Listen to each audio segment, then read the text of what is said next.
Good evening, dear friends, young intensivists, and all other faculties.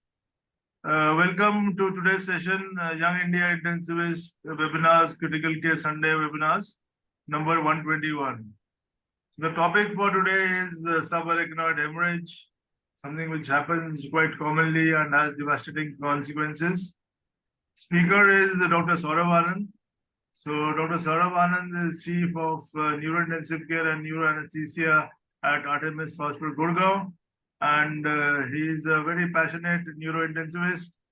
He's been awarded the Healthcare Excellence Award and the ICSM Chairman Awards recently. And he's conducted several national conferences in neurocritical care, several national workshops, and he has a significant interest in transcranial Doppler and has presented his work recently in Japan and Korea also. So we look forward to an enlightening session, Dr. Saurabh. Over to you. Just share my screen first. Dr. Tapesh, please enable me to share my screen. 1 minute, sorry.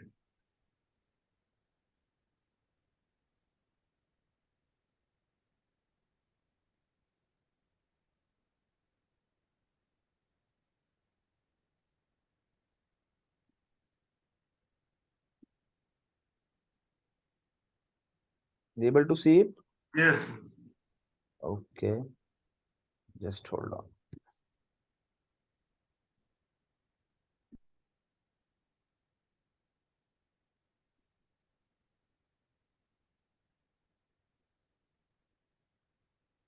Okay. So, good evening, everyone. So, welcome to the session in the Young India Intensivist, this time on subarachnoid hemorrhage. I think we presented, if I'm not wrong, maybe 2 or 3 years back, Dr. Tapesh? Yes, it has been slightly more than 2 years. But since then, we have grown. When we did that, we were just...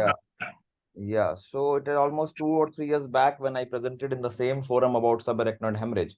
So there is something new which has happened recently as well. The recently Neurocritical Care Society and AHA also has published their guidelines on subarachnoid hemorrhage, which has been just recent guidelines. But when I look at the guidelines, it looks like that it's an old wine in a new bottle. So nothing much has changed. But yes, few tricks and tips there, which we are going to discuss in the subsequent slides as well. Now coming to subarachnoid hemorrhage basically is a stroke, and we always classify stroke as an ischemic stroke or an hemorrhagic stroke. And hemorrhagic stroke, one part is subarachnoid hemorrhage and another part is intracranial hemorrhage. Now subarachnoid hemorrhage is a different aspect altogether because of many things. The treatment is different, the diagnostic modalities are different, the management is entirely different, and outcomes are also different.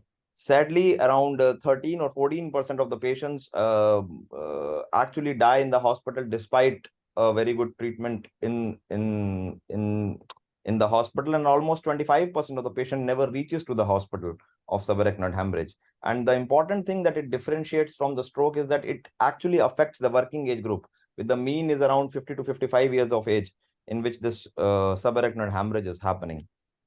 So if I say so, so if you look at the recent evidence or recent literature, if you are going to do a diligent management of subarachnoid hemorrhage and aggressive critical care management, aggressive surgical management, or maybe an endovascular management, the functional independence in subarachnoid hemorrhage, even in poor grade, is very good in around more than 50% of the patients. So if you look at the recommendations which has been recently been published in the guidelines as well, you see that, just hold on, I don't know what's happening. Yeah. So if you look at the guidelines also, they says that transfer the patient as early as possible to a high volume center. The high volume center, that means that they should have a multidisciplinary neurointensive care services should be the cornerstone of that high volume center. Apart from that, an experienced cerebrovascular surgeons or neuroendovascular interventionists should be there to improve the good outcomes. And with the high volume centers, they actually mean that at least 35 aneurysms or a subarachnoid hemorrhage cases should be dealt per year in those high volume centers. So these are the guidelines which I was talking about. If you look at these guidelines, this is just recently been published by Neurocritical Care Society and also the AHA and ASA guidelines. So these are the recent guidelines which have just been published. So if just a little bit about the symptoms, I'm not going to go in details about the symptoms and the diagnostic modalities, but just for those people who have just joined the critical care or just joined the DNB or DNB or a DM in critical care. So subarachnoid hemorrhage always present as the worst headache of one's life. And if you look at those headaches, it can be associated with nausea, vomiting, loss of consciousness, knuckle rigidity, and any form of stroke. So any kind of focal neurological deficit can be there, and the stroke can be presented in that form as well. So if you look at the signs and symptoms, it will mimic sometimes a stroke. So after stabilizing the patient in the ER, basically the all that A, B, and C, when you look at those basics of the ER, then the imaging is the cornerstone. You have to go to the imaging ASAP without delaying. You have to go to the imaging to diagnose what you are dealing with in neuro emergencies. So as soon as your patient is being stabilized in ER, you should go to the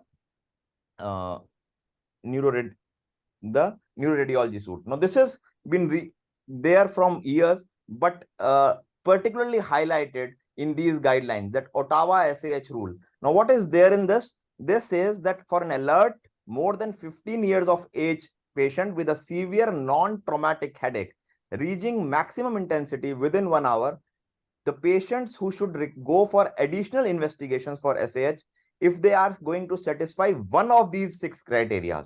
And that 6 criteria are age, if it is age is more than 40 years, neck pain or stiffness, if the patient has witnessed any loss of consciousness, onset during exertion, thunderclap headache, limited neck flexion on examination. So if patient is going to present with headache or any of these things, the patient should go for further investigations for ruling out subarachnoid hemorrhage. Just a little bit about all those age-old gradings. So these clinical gradings actually are there to prognosticate. So there is 2 which are most commonly used, is modified Hunt and Hess grading and WFNS grading. I'm not going to waste much time on these gradings because these you are going to find everywhere in the standard textbooks of critical care. But the important thing is why we need grading. We need grading so that we can prognosticate the attendants, we can prognosticate the patient and their attendants, that this will be the particular course in the hospital of these patients. Poor grade obviously are going to stay long with the poor grade patients might need a huge backup from the neurocritical care side. They are going to be on ventilator for a long period of time, particularly if they have been neurogenic pulmonary edema or stent myocardium associated with them. So this is just to say that these patients might need more care, prolonged ICU stay, and the prognostication is definitely different. Now, how to confirm diagnosis of subarachnoid hemorrhage? We all know that CT scan is the gold standard, and most of the time CT scan is what you are going to do. The problem actually arises if your patient reaches to you late. So this has been given in the recent guidelines that if your patient present to you with an acute onset severe headache and your Ottawa SAH rule, which is actually at the physician discretion as always. So you first of all, you should go for a non-contrast head CT. If the patient arrives to you in less than 6 hours, or maybe more than 6 hours as well. So if your diagnosis is being negative and the patient is reaching to you within 6 hours, then probably you can say that you can rule out SAH. But if the patient presented to you late and your NCCT head is not showing subarachnoid hemorrhage, then the problem arises. Then they say that there is a class 1 evidence that you should go for a lumbar puncture to look at xanthochromia. Now, there is a huge confusion that people say that why in present scenario also in the AHA guidelines, they have recommended lumbar puncture to still be done when there is a non-confirmation of the diagnosis. When the CT angio or I will say the digital subtraction angio is available freely nowadays. And the reason is that DSA, MRA, or CT angiography, any kind of vascular imaging is going to diagnose that this is an aneurysm. Okay, whether there is a subarachnoid hemorrhage or not, it can be diagnosed only by the CT scan, MRI, or the lumbar puncture. With MRI, the guidelines are not pretty sure, though this says that sensitivity or specificity in the late bleeds may be more in MRI than in CT scan. But if it is a patient who presented to you and the CT scan is not showing any kind of a bleed or subarachnoid hemorrhage, then probably it's a good grade patient. So then there is no problem in just doing a lumbar puncture with the thinnest needle possible and just see whether there is a xanthochromia or not. And if there is a xanthochromia, then the diagnosis is pretty confirmed. And then you can go ahead and do a workup for the vascular imaging as well. A point about the Fisher grading as well, because it has been modified as a modified Fisher grading. And what has been modified in the modified Fisher grading from the previous grading is that minimal thin SAH. So why was the Fisher grading was there in the first place? Fisher grading was there in the first place to see if the higher the grade, higher the Fisher grade, there are more chances of having cerebral vasospasm for these patients. So now, as soon as the grading is increasing, the chances of having cerebral vasospasm is also increasing. But the problem is, if there is a grade 4, I'm talking about the older Fisher grading. If there is a grade 4 in the older Fisher grading is an IVH. The presence of IVH itself terms the patient as an higher grade in Fisher. But sometimes there is a pure IVH and a very, very minimal SAH associated with it. Those patients has got less chances of having cerebral vasospasm than a grade 3 patient who has got a thick clot or a dense subarachnoid hemorrhage with no IVH. So there was the fallacy. So here, what they have done in a modified Fisher grading, they divided IVH into two parts. One with minimal or thin SAH with IVH, or a dense SAH with IVH. So now a dense SAH with IVH definitely have got a increased risk of DCI, which is around 35%, which is for dense SAH, and a patient with an IVH, but a minimal SAH has got a lower risk of DCI. So only for that reason, to basically to curtail that confusion, they have modified it to a modified Fisher grading. So now coming to the case scenarios. So this is a 550-year-old hypertensive patient who has been admitted in some part of Uttar Pradesh. On admission, he was conscious, oriented, restless. His pulse was 100 per minute and the BP was 200 by 100. NCCT head was suggestive of subarachnoid hemorrhage, grade 3. You can see the dense clot in Sylvian fissure and interhemispheric fissure as well. At 12 p.m., the people think that we can shift the patient to a higher center at Gurgaon, and they are going to shift the patient. Now, the most important thing is the prevention of rebleeding. So now you need to know that the important first part in the subarachnoid hemorrhage management is the prevention of rebleeding. Once the patient has an rupture of aneurysm, bleeding has already been there. Now you have to prevent it from rebleeding. Now, why the rebleeding is problematic? Because rebleeding can result in almost 30 to 35% increase in mortality. Now, so there are two interventions which can actually modulate this risk. One is blood pressure control and another is antifibrinolytic therapy.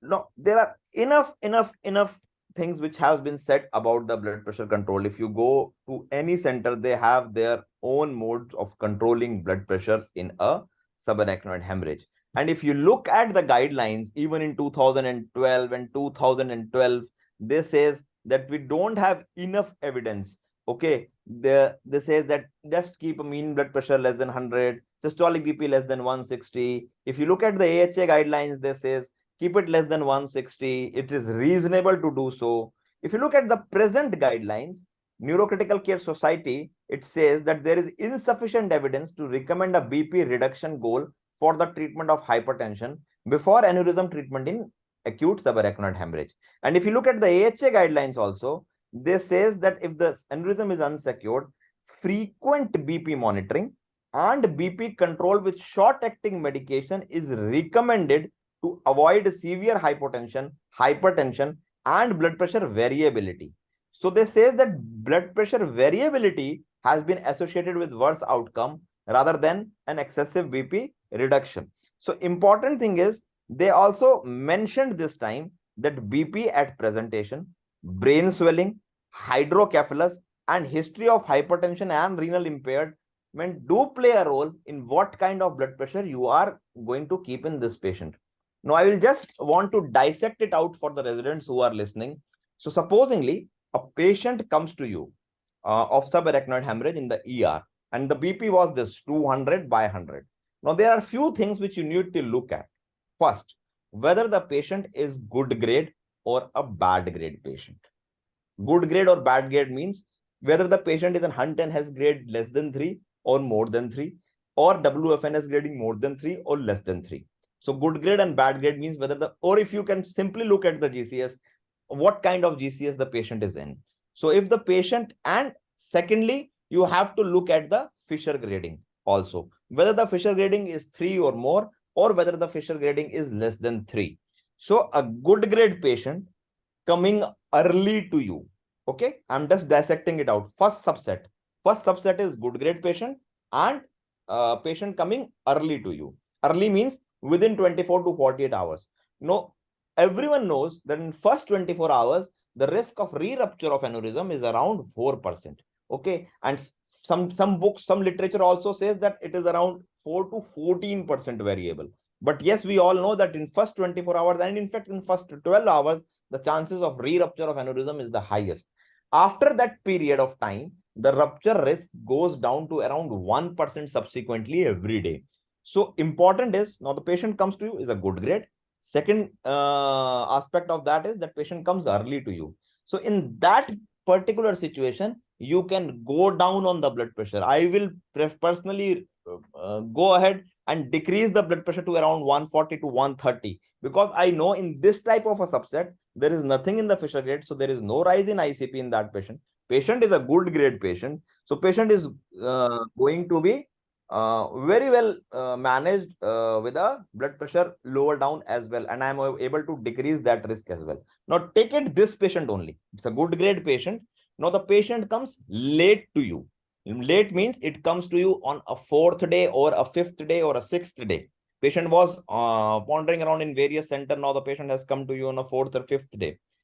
Now in that particular situation, I might be little bit more liberal with my blood pressure, because I know the period of delayed cerebral ischemia or cerebral vasospasm has been started from the 4th or 5th day. So in that particular situation, I might keep the blood pressure at around 140 or 150. I don't decrease it too much to around 120s. Okay, so this is two subsets: good grade coming early to you, good grade coming late to you. Now, a bad grade patient with a grade 4 aneurysm, grade 4 Fisher grading, and an Hunt and Hess grade also 4 and 5. The patient has been intubated in the ER. Now, when you look at the CT scan of that patient might be having a IVH or an obstructed hydrocephalus associated with it. So at that particular situation, the blood pressure of 200 by 100 might be maintaining the cerebral perfusion pressure which the patient is needing at that time. That means you still have time to act.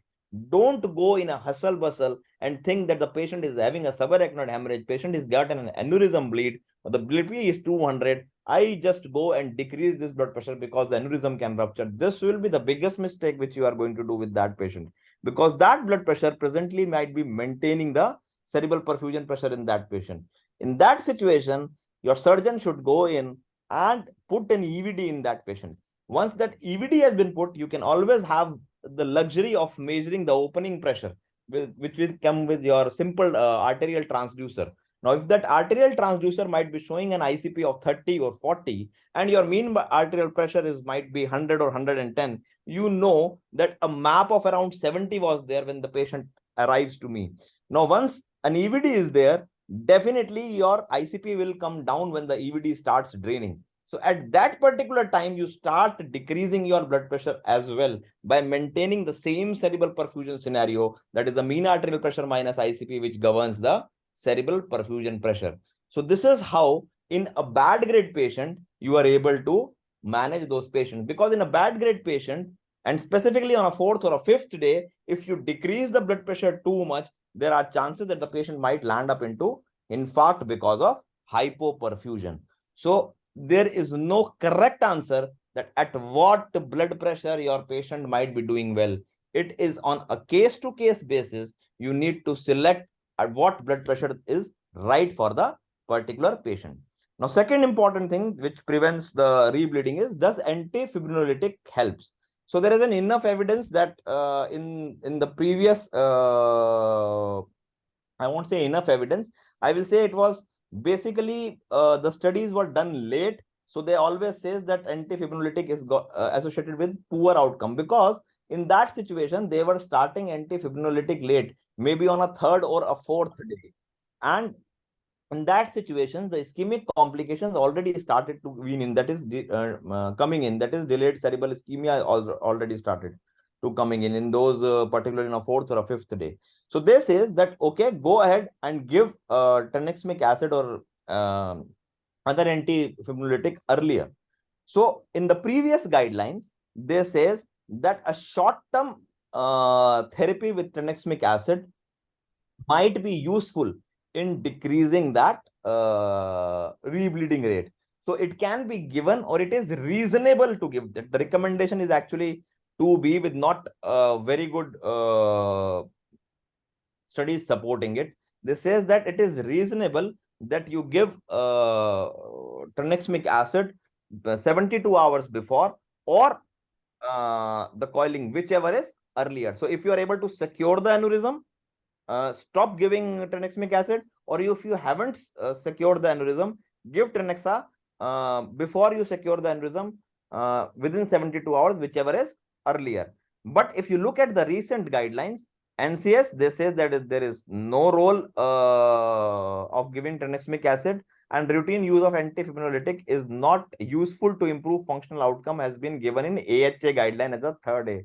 So no harm, but they say that please don't use it. And it is because of this landmark trial from Netherlands, that is an ultra trial, that is early tranexamic acid after subarachnoid hemorrhage. This was a randomized open label trial which was done in Netherlands, in which the tranexamic acid was given as 1 gram bolus, which is followed by a continuous infusion of 1 gram every 8th hourly. And they terminated giving tranexamic acid immediately before aneurysm treatment, or 24 hours after the start of the medications, which comes first. So what did they say? What did they see in this trial? That in patients with CT proven subarachnoid hemorrhage, the ultra short-term tranexamic acid did not improve clinical outcome at 6 months as measured by the MRS scale. So conclusion was that there is no use, but everything, see, guidelines can guide you on a particular path, but you have to take that particular path with caution. Now, if I am a person who is referring the patient to a particular high volume center on the very first day when the patient has arrived to me, and I just know that this is going to take around 6 to 12 hours for that person to reach to a particular high volume center, I might end up giving 1 dose of tranexamic acid and maybe a 1 dose more of tranexamic acid in first 24 hours, because I know the ischemic complications are going to start only after the third day. So that particular scenario, and if you look at the final print of those guidelines, they have said that in these patients, you can have a role of antifibrinolytics in these patients. Now I come to the second most important aspect, is the seizure prophylaxis in animal subarachnoid hemorrhage. Should we just shake it off? That means, should we just stop giving it? Because if you look at the previous guidelines also, they were also not sure whether to give it or whether not to give it. In fact, they just recommend to give it for a short course. Now, if you look at the subarachnoid hemorrhage, it's an hemorrhagic stroke. Even in ICH, they say that you just give seizures, don't give seizure prophylaxis, you only treat seizures. So if there is a patient who is having seizures, just go ahead and give anti-epileptic in those scenarios. But the problem with subarachnoid hemorrhage, why they still giving it as a prophylaxis, is the reason that most of the surgeons are fearful that if there is a seizure, there is a risk of rupture of the aneurysm, and that fear is not uncalled for. So the fear is real. But if you look at the finer print of those guidelines and those studies which has been done, they say it's actually the other way around. Most of the time, the aneurysm rupture and the patient throws a seizure. It is not that the patient throws a seizure and the aneurysm is ruptured. So this is a fine balance. So most guidelines now recommend that you can give anti-seizure prophylaxis with medications less than 7 days. They don't recommend phenytoin at all. This was there in the previous guidelines as well. So if you look at 2011 and 12 guidelines also, routine prophylaxis with phenytoin is not recommended. Okay, so it is same in these guidelines also. Phenytoin is grade 3 now. So they have strongly recommended against using phenytoin in subarachnoid hemorrhage. And because the safer anti-epileptics are available, and they say that please uh, decrease the duration of the treatment to less than 7 days. But if you look at the guidelines of AHA and ASA also, they say in patients with subarachnoid hemorrhage and high seizure risk feature. Now, how did it define high seizure risk feature? They says that the aneurysm is MCA, the grade is higher, grade 3 or grade 4. They're talking about a Fisher grade, and ICH is there with hydrocephalus, and there is a cortical infarction. Use of prophylactic anti-seizure medications may be reasonable to prevent the seizures. But if the patient is not having these high-risk seizure patients, then prophylactic treatment with anti-seizure medication is not beneficial. So the important crux is you give anti-seizure medication till your patient's aneurysm is secured, and that's it. Whether it is 3 days, 4 days, 5 days, it's okay. If you are able to minimize it to 7 days in India, I will say it's a big achievement. But I think with the recent guidelines, you are able to convince your surgeons that yes, this is happening worldwide, and we should not continue anti-seizure medications. They are like antibiotics. Antibiotics are for treatment. Similarly, anti-epileptics are for the treatment of seizures and not for the prophylaxis apart from some specific situations. Okay. Now, we straight away we move to scenario 2. In this patient, we coiled the aneurysm, and 3 days or 4 days of the coiling, on the 5th day of ictus, patient was slightly confused and developed slightly weakness of the right lower limb. If you look at the CT scan also of this patient, you see there was an interhemispheric bleed in this patient. So probably an ACOM aneurysm. There was a Sylvian Fisher bleed as well, but this patient find out to be a ACOM aneurysm. Now, in this patient, this patient develops this. Patient was slightly confused and developed slight weakness of right lower limb. So this part now is going to dealing with the delayed cerebral ischemia or a cerebral vasospasm. So now this was a landmark paper which was published in Stroke in 2009, which defining vasospasm after subarachnoid hemorrhage, which is what is the most clinical relevant definition. So whenever I generally teach subarachnoid hemorrhage to colleagues or my residents, I always tell them that you should know the keywords and definition. Okay. So one was the definition which was given by Chatur in Three Idiot, and always there is a definition which was given by Rancho in Three Idiots. So please do remember the key words in the definition. And the key words, I will say, if you just go for the definition says the occurrence of focal neurological impairment or a decrease of 2 points in Glasgow Coma Scale. This should last for at least 1 hour and is not apparent immediately after aneurysm occlusion and cannot be attributed to other causes by means of clinical assessment, CT or MRI scan of the brain and appropriate laboratory study, blah, blah, blah. Important is that if the patient develops any focal neurological deficit or drop in GCS, not attributable to any other cause after your aneurysm has been coiled or clipped. Okay, it can happen before as well, but before you need to do a CT scan to rule out whether your patient has been rebled or not. So once you rule out any other cause, you label this focal neurological deficit or this drop in sensorium as delayed cerebral ischemia. Vasospasm is the term which has been defined for angiographic narrowing of the cerebral arteries. So narrowing of the cerebral arteries is one cause of delayed cerebral ischemia. There are enough theories. I'm not going into the pathophysiology of cerebral vasospasm or delayed cerebral ischemia, microthrombosis, cortical spreading, depolarization, and n number of causes were there. From early brain injury to microthrombosis. But important takeaway point is that if you are developing this kind of focal neurological deficit, you should know about it. Otherwise, and you should warn your staff what to look at in a particular patient. Otherwise, that neurological monitoring is just waste. So what is the goal of monitoring? The goal of that monitoring is early detection of impaired cerebral perfusion. And there should be a protocol, detection and confirmation of DCI in your department. So there are n number of things. Most important monitoring, I will still say, is the neurological monitoring. Now, why I am saying this in this era as well is that if your patient is a good grade patient, that means your patient is not intubated and the patient is responding to you. So in that particular situation, you are able to find out what is happening to your patient. Now, but you should know what can happen to your patient. So why I am telling this? So if you think there is a left MCA aneurysm, we know that the maximum dense clot was there on the left MCA territory.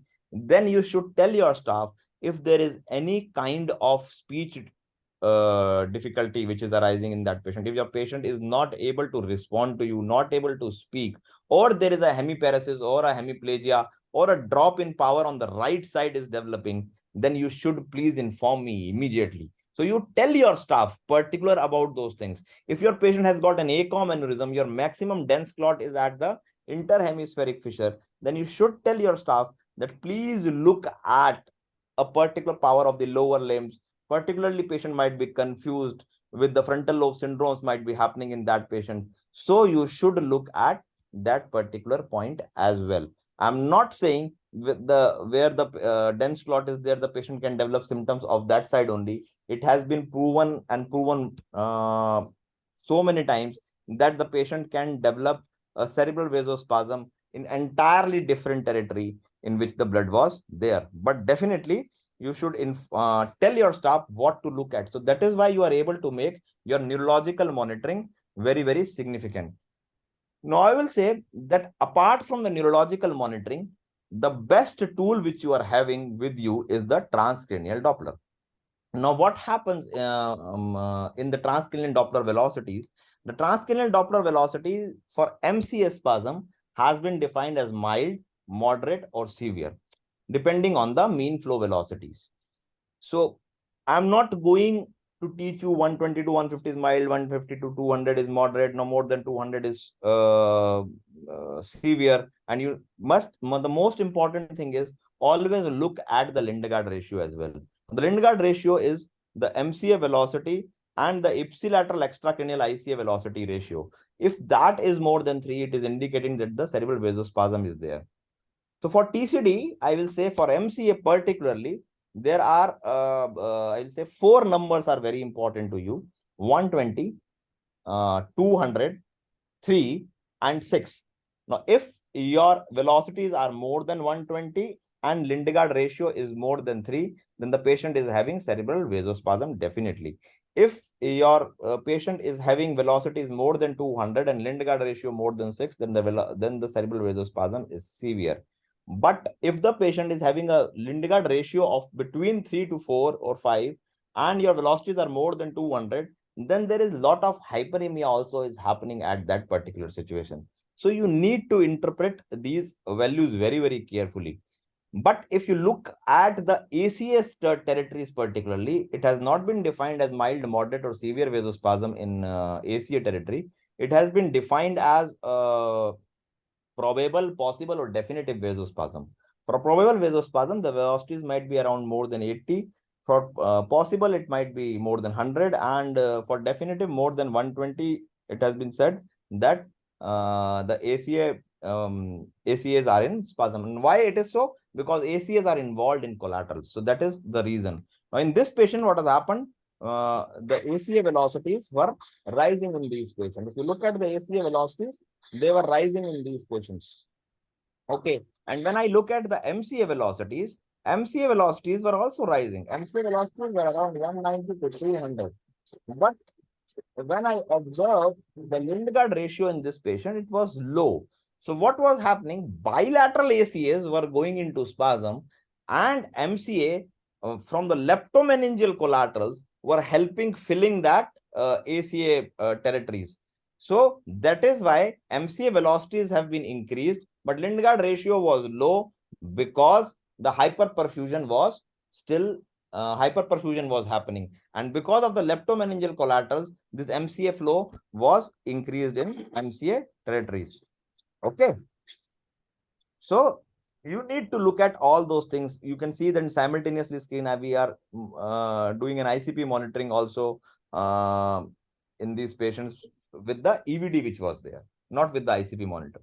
Now there are other things in the diagnostic modalities. So I don't want to touch on maximum things, but you should know CT angio, CT perfusion is there. So in the West, CT angios and CT perfusion has been used a lot for diagnosing cerebral vasospasm.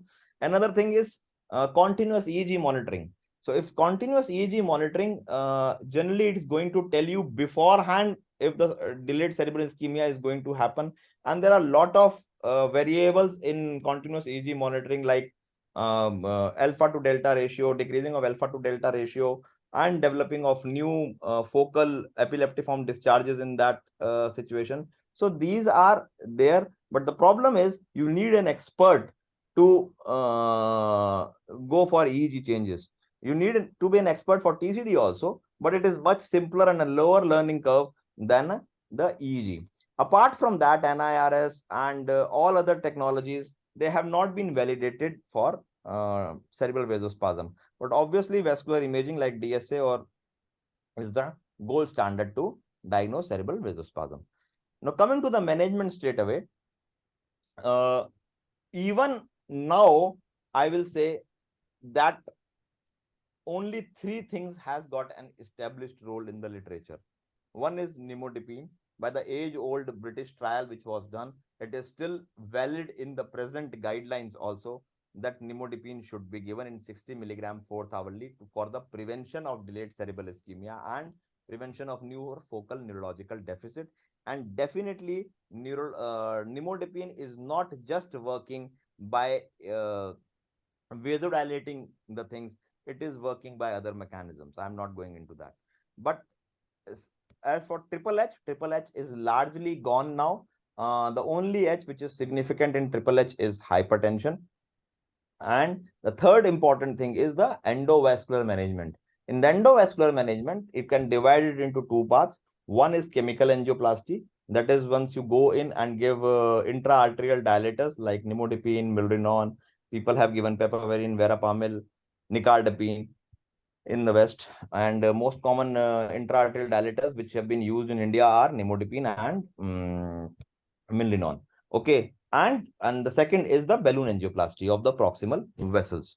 Okay. Magnesium statins, clazosentones, that is endothelin receptor antagonist, have long been gone and has been re-stressed in both the guidelines of NCS and the AHA that they have not been shown to improve the outcome. So nimodipine, we have already discussed that nimodipine should be given.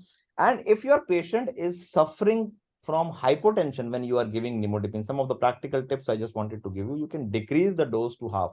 30 milligrams second hourly can be given. Okay. But most of the time we just keep giving nimodipine unless and until there is a hypotension associated with it.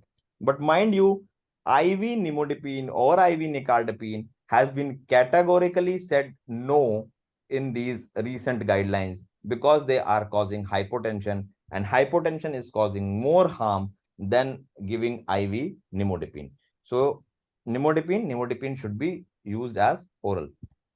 Okay, so triple H, I think in the last lecture 3 years back also, I have told you that triple H has not been used, and it has been shown in the previous guidelines also that only H which has been recommended is hypertension. Now, first take it as a prophylactic hypervolemia. So this is the most common thing which has been done once the patient has aneurysm has been secured by coiling or clipping. We start giving fluids. Okay, and whether liberal or restricted fluid strategy should be used in these patients. Guidelines suggest that they are against liberal fluid administration because of an increased risk of pulmonary edema. But they say that is a conditional recommendation and with a low quality of evidence. And if you look at AHA also, they say that induction of hypervolemia is potentially harmful because of the association with excessive morbidity. So every guideline says that normovolemia oblique euvolemia is the key. But how to maintain that euvolemia is the problem. So nobody is saying keep the glass empty, but they are saying prevent it from overflowing. Okay, now how you prevent that glass from overflowing is your expertise. So how do you do this? By doing some diligent work in the critical care unit. You have to do maybe a regular IVC management, IVC diameter or collapsibility index, or by doing a lung ultrasound. If the fluid is going toward the lungs, you need to know that interstitial syndrome is happening or not. And if you are you have a luxury of using cardiac output monitors and all those things, the simple monitors like PPV, so you can combine those PPVs, CPV, and the lung ultrasound to get your answer. And I will say the simplest tool is your urine output monitoring. And the practical tip is that you keep your patient around 500 to 700 ml positive daily for these patients. So so that your patient should not be towards the hypervolemic side. And I will say at least once do a lung ultrasound in these patients, which is very, very helpful whether your patient is going towards the hypervolemic stage or not. So prophylactic hypervolemia should not be practiced. So if your patient doesn't improve with your blood pressure augmentation, and second important thing which the residents ask me is that, sir, how to raise the blood pressure and what is the limit of raising the blood pressure? Now, first you should know at what blood pressure your patient is there. Now your patient develops a focal neurological deficit. Now you start raising your blood pressure to 140, 160, maybe 180. And the commonest vasopressors we use is noradrenaline or phenylephrine, anything which you are comfortable with. Okay, we generally use noradrenaline. And once the patient reaches to a blood pressure of 160 or 180, you suddenly see that the patient is talking sense. Patient might be having a better power after that blood pressure. So that is your key. Now try to maintain that 160 or 180 blood pressure for you. Sometimes it is in the range of 200 also. So if your aneurysm is secured well, don't shy away from giving a shot of a hypertensive therapy in these patients, particularly to maintain collaterals well, as I have shown you in the transcranial Doppler also. Those leptomeningeal collaterals are dependent on the blood pressure as well. So apart from the vasopressor therapy or increasing the blood pressure, now your patient is not improving. Should you give a trial of inotropic therapy like milrinone or a dobutamine? Again, the literature says that they don't have enough quality of evidence to tell you that whether to go for a milrinone or a dobutamine in these kind of things. But if you look at, this is the Montreal Hospital protocol, which was published way back 10 years back, and we are also following this, using this protocol, and we start giving milrinone in these patients in a range of 0.5 microgram per kg per minute to 1.5 microgram per kg per minute.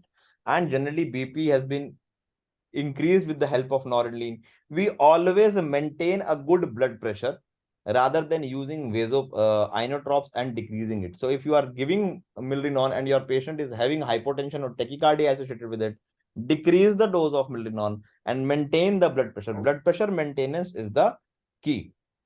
So if your patient is not being well after that as well, then you take your patient straight away to DSL lab. You see that ACS spasm is severe in these patients, and then we give dilatations like nimodipine or milrinone in these patients, and the patient is doing well. So this is the protocol which we have published in Journal of Neurosurgical Association as well. Now, these are the recommendations which are there from the AHA. So in a patients with acute SAH, early initiation of nimodipine is recommended. You maintain euvolemia in these patients, and a symptomatic cerebral vasospasm, elevating systolic blood pressure is recommended, though the guideline says that it is around the class of recommendation is 2B. In a patient with SAH and severe vasospasm, use of intra-arterial vasodilator therapy may be reasonable to reverse cerebral vasospasm. And if there is a severe cerebral vasospasm, again, cerebral angioplasty, this is chemical angioplasty, this is balloon angioplasty in these patients, it has been recommended. Routine use of statins, magnesium is not recommended, and prophylactic hemodynamic therapy. But if you are using that hemodynamic, the volume expander, I will say normal saline or ringer lactate, normal fluids, for just maintaining that blood pressure, it's okay for the treatment part of it, because now your patient is developing delayed cerebral ischemia. In that portion it is okay, but not prophylactic hypervolemia is not recommended. So our institutional protocol is that we give oral nimodipine to all the patients. If the patient is not taking orally, we insert a RICE tube and give nimodipine through that. Then we maintain hypertension and euvolemia once the patient is having symptoms, or your transcranial Doppler is showing me that your velocities are increasing day by day, and the patient is reaching to the velocities of around 150 or Lindgard ratio of more than 3, then we start the infusion of norepinephrine. Then maintain the homeostatic environment of the brain is very, very important. With that, I mean that your calcium, your magnesium, your sodium is very, very important. You have to maintain a normal sodium balance in that patients. And IV milrinone, if a patient develops a focal neurological deficit, you give a trial of IV milrinone. But in our center, as soon as the patient develops a focal neurological deficit, we take the patient to the DSA lab and give intra-arterial milrinone, and then we start IV milrinone as a continuous therapy in these patients. And neurological monitoring and TCD are the key monitoring tools for us. So sometimes we also give continuous infusion of vasodilators. Supposingly, if there is a patient which is developing focal neurological deficit, soon after that we have just dilate the patient, because these drugs are short acting drugs and they generally go out of the system very, very fast. So in those patients, we generally repeat a shot of intra arterial therapy, and the patient is again having, after 6 or 8 hours, patient again is having a focal neurological deficit. Presently we are having a patient like that, in which we have put a continuous infusion of vasodilator. We put the catheter in ICA. If you can see that the catheter is in ICA, and then we form drips of milrinone and nimodipine along with heparin is going on in these patients, and we generally keep it for 48 hours, and then we generally remove it after doing an angiography in these patients. And if we look at the TCD, what we use in our center is, if there is a mild to moderate vasospasm in TCD with focal deficit, we straight away take the patient to DSA lab to do chemical angioplasty, balloon angioplasty. But with mild to moderate vasospasm in TCD, the patient is not developing any focal neurological deficit, we increase the blood pressure and add intravenous milrinone to that. But if the vasospasm is very severe, that means in TCD, I'm talking right now about TCD only. If the patient vasospasm is very severe in TCD, that means the velocities are more than 200 and the Lindgard ratio is more than 6, then even without focal deficit, we shift the patient to DSA lab. And the reason is this, that the patient is hanging at the just on the sidelines. Something bad is going to happen to that patient when we don't know. So at most of the time, we have seen when we shift these patients to the DSA lab, there is a severe angiographic vasospasm in these patients. And if you look at your patient clinically, you are saying that there is no focal neurological deficit, but your patient might be giving you clues. Your patient might be having a subtle fever, might be 99, 9900, which you are not able to attribute to any kind of infection. There might be increasing blood pressure in the patient automatically in these kind of scenarios, which is there to maintain the collateral perfusions in these patients. So these are subtle signs which are happening in these patients. Maybe you are not able to pick it up, but your TCD is telling you that this is what is happening to your patient. Please give due importance to your transcranial Doppler. But if you look at if you look, If you look at the AHA thing as well, then in these also they say that give nimodipine to all your patients.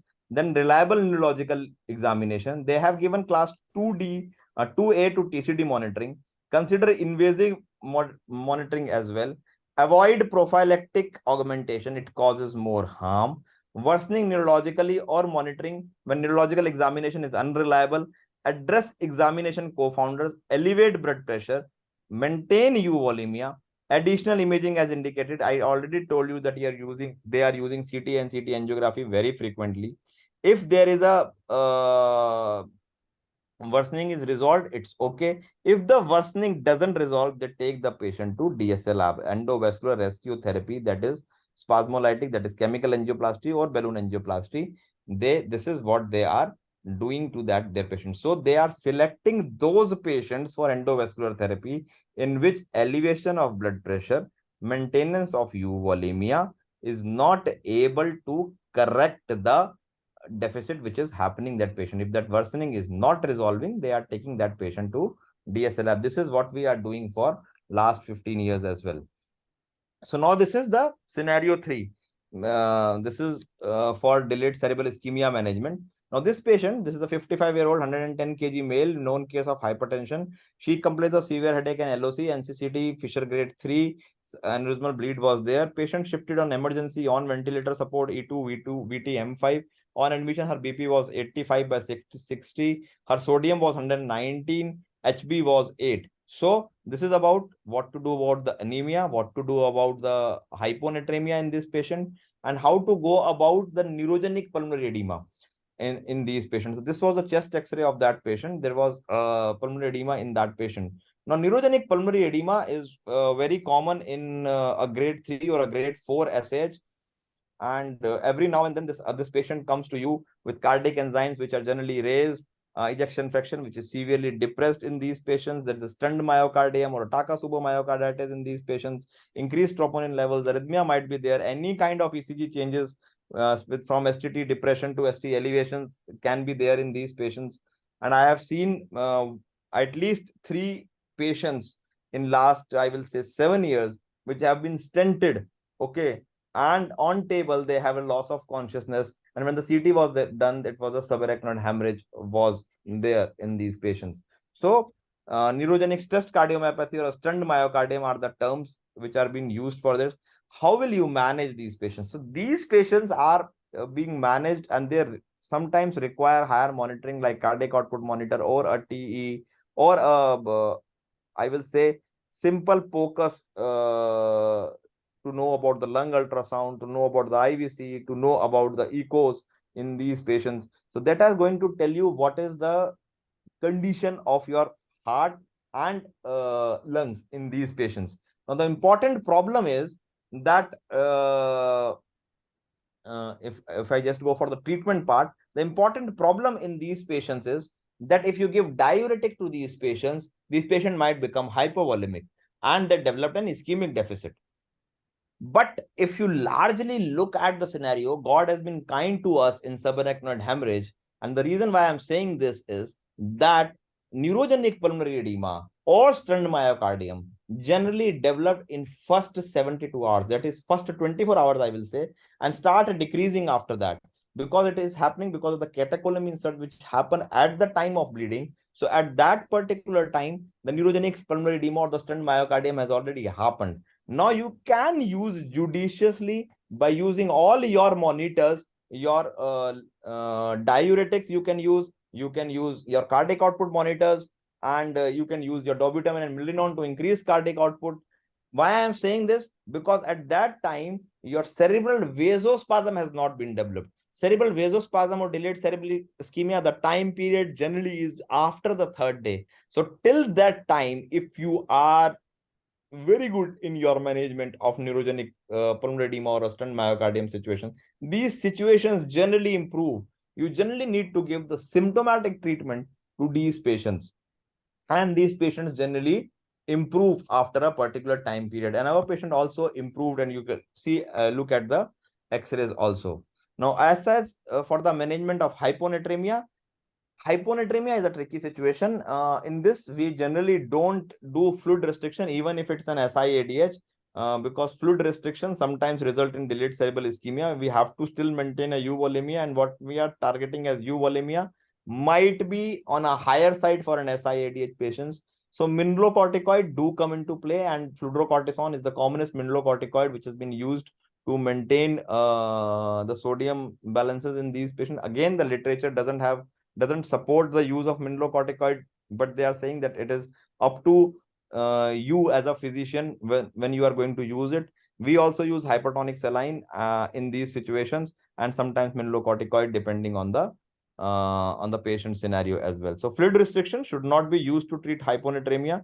Early treatment with hydrocortisone or fludrocortisone may be useful to limit natriuresis and hyponatremia. Mild hypertonic saline solution, we use generally 3% normal saline in this case. So generally, these patients do improve in cardiac and neurological status as well, and echo also generally improve in these patients.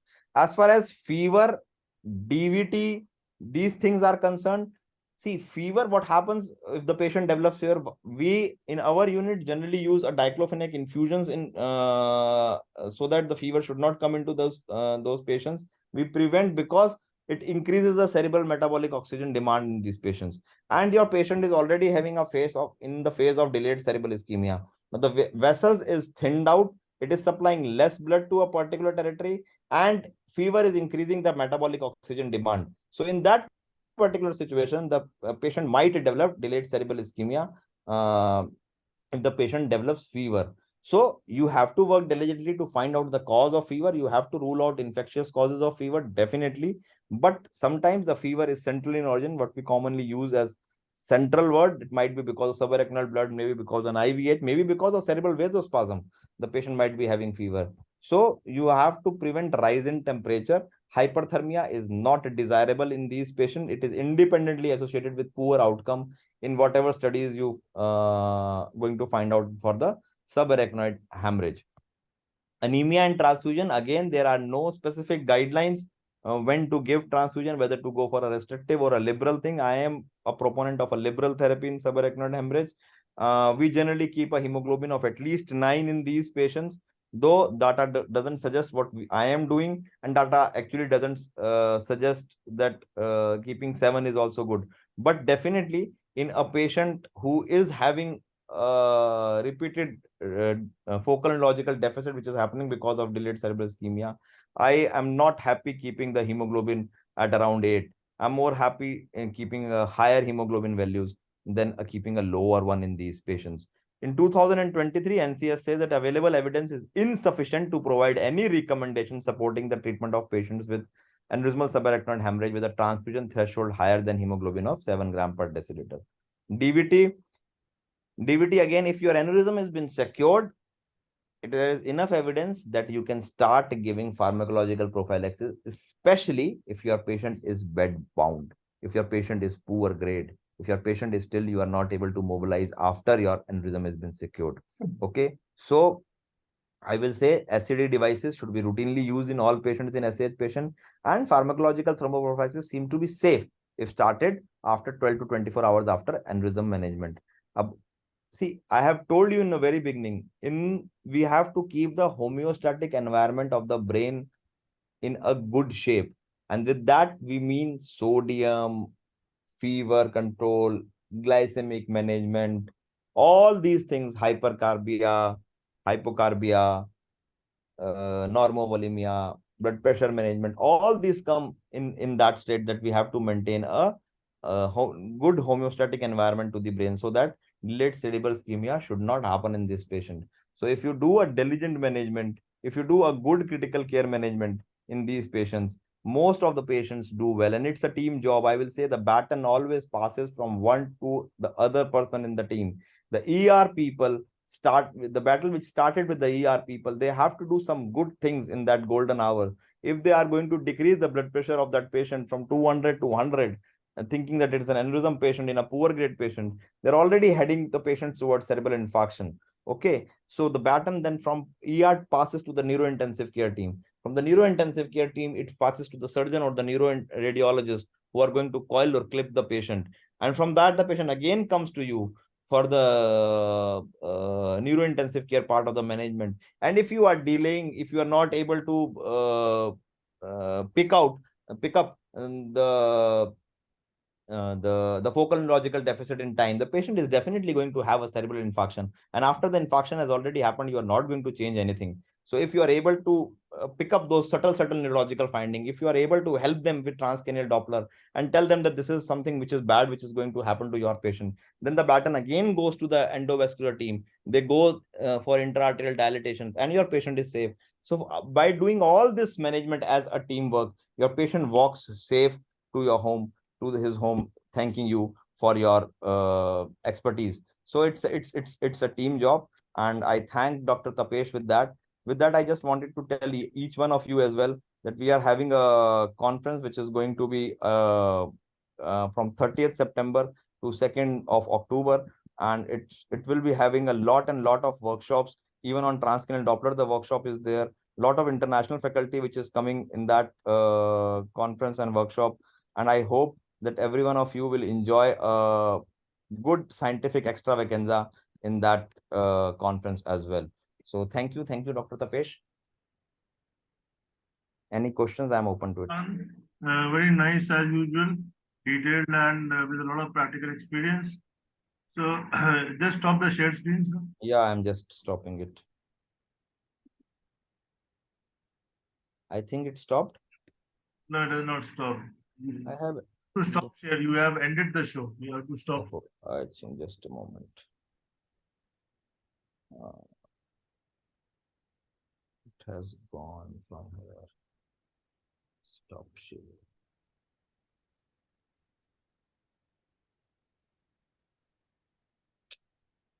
Where it has gone.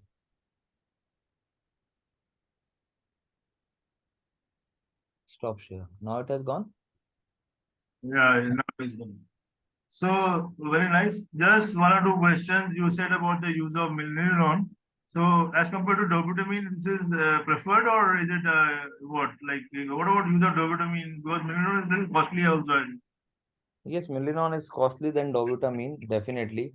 But I will say whatever evidence we are having right now, it is more with milrinone. I'm not saying that I'm against using dobutamine in this kind of a scenario, but whatever evidence which we are having with as an inodilator, because it's a better inodilator than dobutamine, and it has been used a lot in cerebral vasospasm in different parts of the world, and a lot of observational studies are there for milrinone, and most of them said that if you do a good blood pressure management in these patients, you will have a nice outcome, and this is what we have seen as well.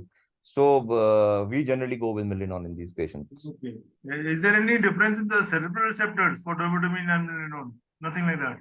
Nothing like that. So just one more thing, if you can just talk a little about the other causes of subarachnoid hemorrhage, just a few words.